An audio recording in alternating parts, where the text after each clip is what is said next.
Welcome back to the Core EM Podcast. Core content for anyone, anywhere, and just in time. This is the official podcast of the NYU Bellevue EM Residency Program. We're back this week with some more pearls from our morning report. Just as a quick reminder, Morning Report is a long-standing Bellevue tradition where a senior resident leads a discussion on a case they've recently seen. The feature that makes this conference a bit different, perhaps even unique, is that there are routinely a handful of senior faculty members, many of whom are full professors of emergency medicine, and they show up and they give their opinions on the case and the management and help drive the learning forward. It's a fantastic opportunity to hear how some of the giants in emergency medicine would take care of cases and to see the differing opinions and thoughts. Each of these cases has multiple learning points, but often there are only a couple of truly critical ones, pearls that can easily become lost since only a small number of learners are present to hear them. The goal of this podcast series is to keep track of some of these pearls and disperse them throughout the EM community so that we all can learn from these amazing clinicians. The first set of pearls this week comes from Matt McCarty, one of our senior residents.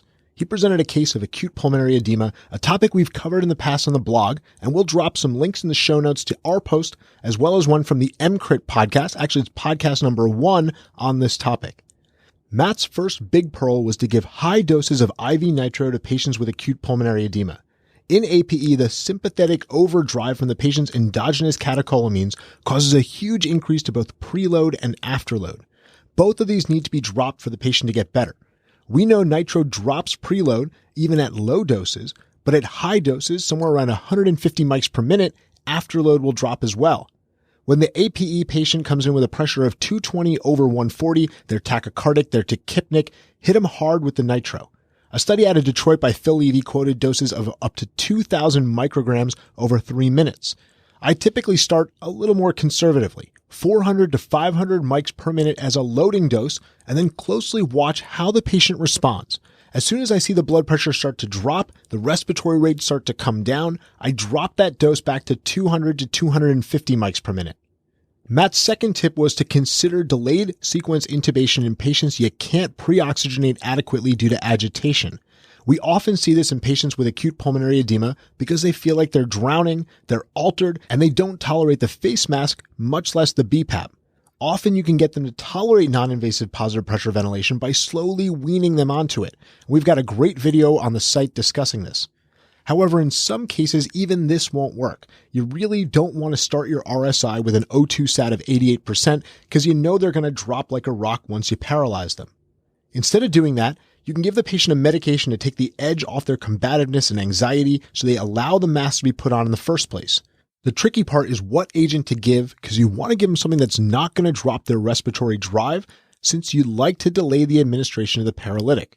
Ketamine appears to be the ideal agent here as it's going to help the patient to comply with the pre-ox but won't affect the respiratory drive. As to dose of ketamine, I've used a number of approaches. You can probably get there by simply giving 1 to 2 mg per kg as a slow IV push, but I've also just done 20 to 40 milligrams and repeat if needed. I find that sometimes 40 milligrams is more than enough to take the edge off and allow the patient to tolerate that non-invasive positive pressure ventilation. Our second set of pearls comes from Xandra Ortega, one of our senior residents and soon-to-be faculty. She discussed a case of subarachnoid hemorrhage with a focus on the workup. We talk a lot about subarachnoid hemorrhage, who should get a non-con head CT, and who should get a TAP. Xandra started by pointing out that not all serious headaches are subarachnoid hemorrhage. We've got to think about meningitis, encephalitis, occult trauma, venous sinus thrombosis, and cervical artery dissection as well. In terms of subarachnoid hemorrhage, you want to make sure to ask every patient if the headache was sudden or severe in onset, if it reached maximum intensity rapidly.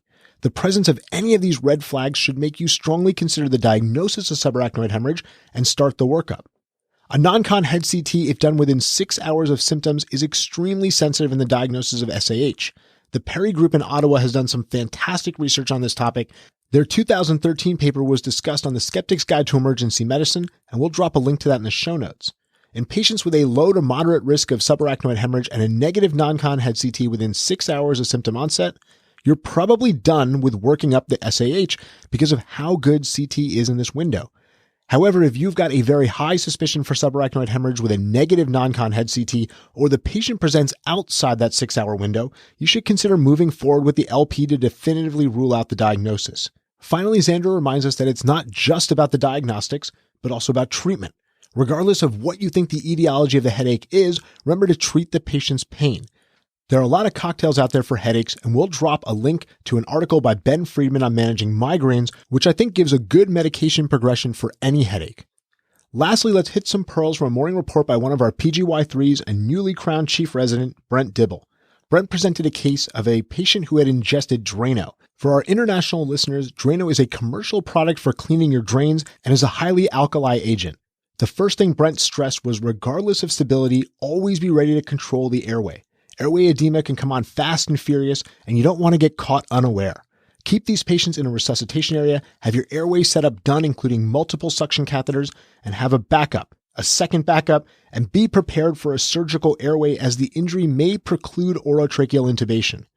Second, Brent reminded us that patients often do not take single agents when they're trying to commit suicide, so always be cautious that it's not just the Drano. Always check acetaminophen and salicylate levels regardless of the history, as they are common co-ingestants, and we have treatment geared towards those agents. Finally, in spite of the patient's appearance and stability, perforation is common. Start with plain films, but don't stop there. Advanced imaging may be necessary to find these perforations, and if the perforation's there and the patient develops peritonitis, they're probably going to the OR. 3 morning reports filled with great pearls. Let's review them one more time. In patients with acute pulmonary edema, give high-dose nitro to decrease afterload and preload quickly. 400 to 500 micrograms per minute for the first 4 to 5 minutes is my standard approach. Number 2, consider DSI to facilitate pre-oxygenation. Ketamine should be your go-to drug here. Number 3, a non-con head CT performed within 6 hours of symptom onset is extremely sensitive for ruling out subarachnoid hemorrhage, but nothing is 100%. If you've got a high-risk patient, you should still consider an LP. And finally, patients with caustic ingestions can have rapid airway deteriorations. Prepare and always be ready to take over that airway at a moment's notice. That's all for the Core EM podcast this week. Come on over and check out the site at coreem.net. We've got a ton of great core content emergency medicine. We'll have a core post up on Wednesday and a journal update up on Thursday.